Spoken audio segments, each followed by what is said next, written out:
जय गुरु जी संगत जी गुरु जी की डिवाइन कॉल सत्संग प्लेटफॉर्म में आप सभी गुरु परिवार का हार्दिक स्वागत है।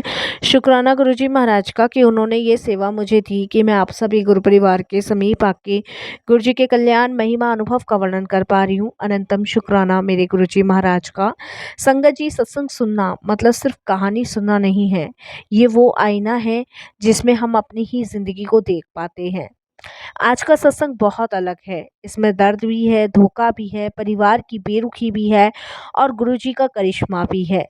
यह कहानी किसी फिल्म की तरह नहीं है, ये किसी संगत की असली दास्तान है जो उसने अपने जीवन में झेली है।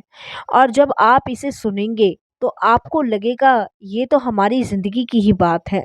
तो प्लीज़ संगत जी, बिना स्किप किए इसे बड़ी श्रद्धा भाव से अंत तक सुनिएगा।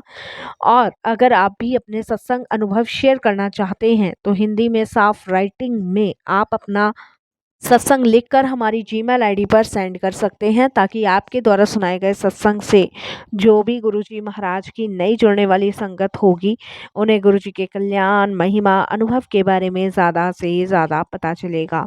सत्संग आपको पसंद आए तो आप इसको लाइक कीजिए, चैनल को सब्सक्राइब कीजिए, वीडियो को ज़्यादा से ज़्यादा संगत में शेयर कीजिएगा और बेल आइकन दबाना बिल्कुल भी नहीं भूलिएगा। जब भी कोई लेटेस्ट सत्संग आएगा उसका नोटिफिकेशन आपके पास आएगा। तो चलिए संगत जी, सुनते हैं गुरुजी महाराज का सत्संग शुरू करने से पहले करती हूँ गुरुजी का मंत्र जाप। ओम नमः शिवाय, शिव जी सदा सहाय। ओम नमः शिवाय, गुरुजी सदा सहाय। जय गुरुजी संगत जी, सबसे पहले गुरुजी महाराज के चरणों में कोटि कोटि नमन। सारी संगत जी को जय गुरु जी। मेरा नाम अर्चना तिवारी है और मैं दिल्ली की एक परिवार से बिलोंग करती हूँ और हम एक मिडिल क्लास फैमिली से ही हैं। ज़्यादा संगत जी हम लोग हाई फाई फैमिली से नहीं हैं। बस मैं तो यही कहूँगी कि गुरुजी ने जोड़ा अपने चरणों से, उसके लिए करती हूँ अनंतम शुक्राना करती हूँ। संगत जी, मेरा परिवार दिखने में तो बहुत खुशहाल था, पर संगत जी अंदर जो दुख था वो मैं ही झेल रही थी।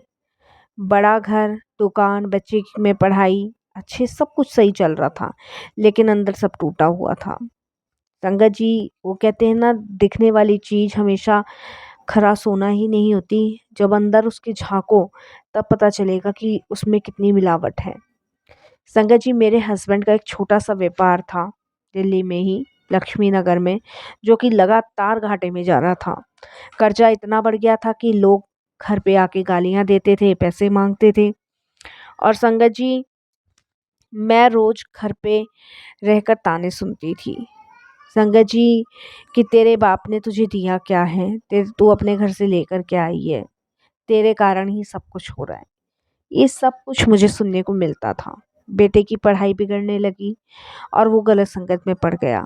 संगत जी, छोटी बेटी बीमार रहने लगी। डॉक्टर बोलते कोई इलाज असर नहीं कर रहा। घर का माहौल इतना खराब हो गया था कि खाना खाते खाते झगड़ा हो जाता था, रात को सोते वक्त लड़ाई, और कभी कभी तो घर में मारपीट तक होने लगी। ऐसा नरक सा मेरा घर बन गया था। संगत जी, दिखने में बाहर के लोगों को लगता था कि बड़े खुश हैं हम, लेकिन अंदर बहुत बुरा हाल था। मैं अकेली छुप छुप कर रोती थी, पर किससे कहूँ, कोई सुनने वाला नहीं था। संगत जी, लड़की आप घर या बाप घर, या तो वो अपनी परिवार को कहेगी या फिर अपने पति को कहेगी, लेकिन कोई उसकी सुनने वाला ना हो तो वो आखिर किसके सामने कहे। संगत जी, पति ने सोचा चलो बिजनेस में पार्टनर बना लेता हूँ, और संगत जी इसके लिए उन्होंने घर में सबकी राय ली और सबने हाँ भरी।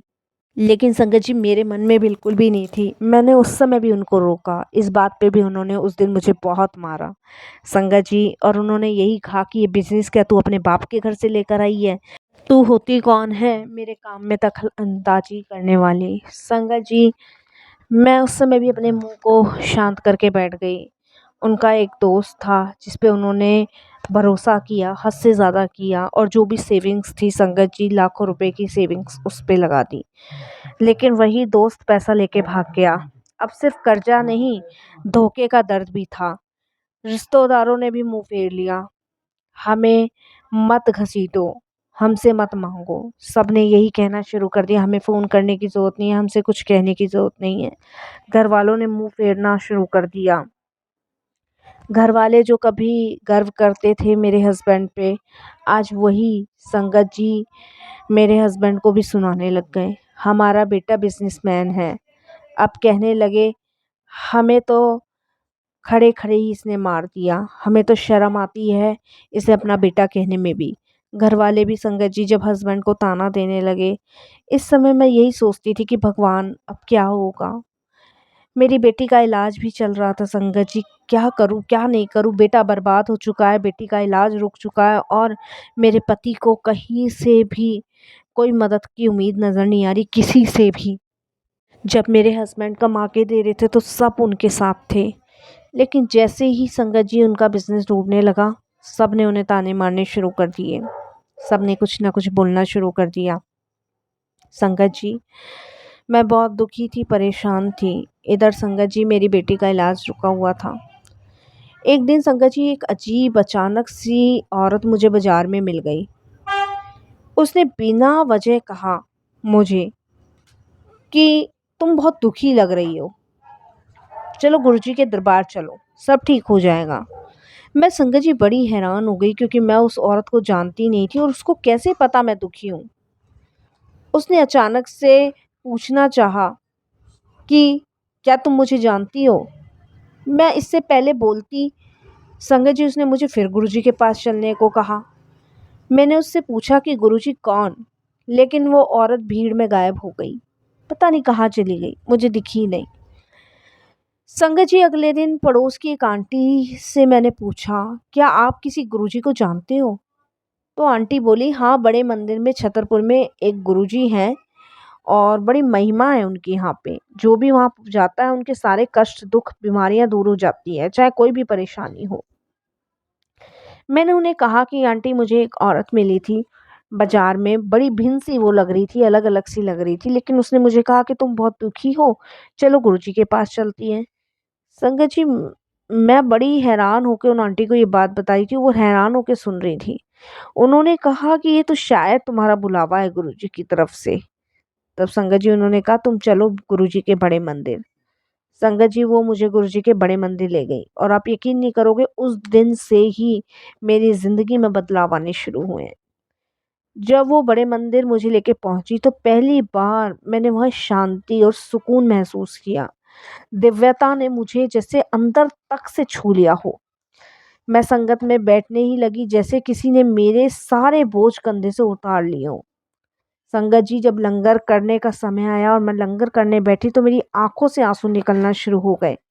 वो बिल्कुल नहीं रुक रहे थे।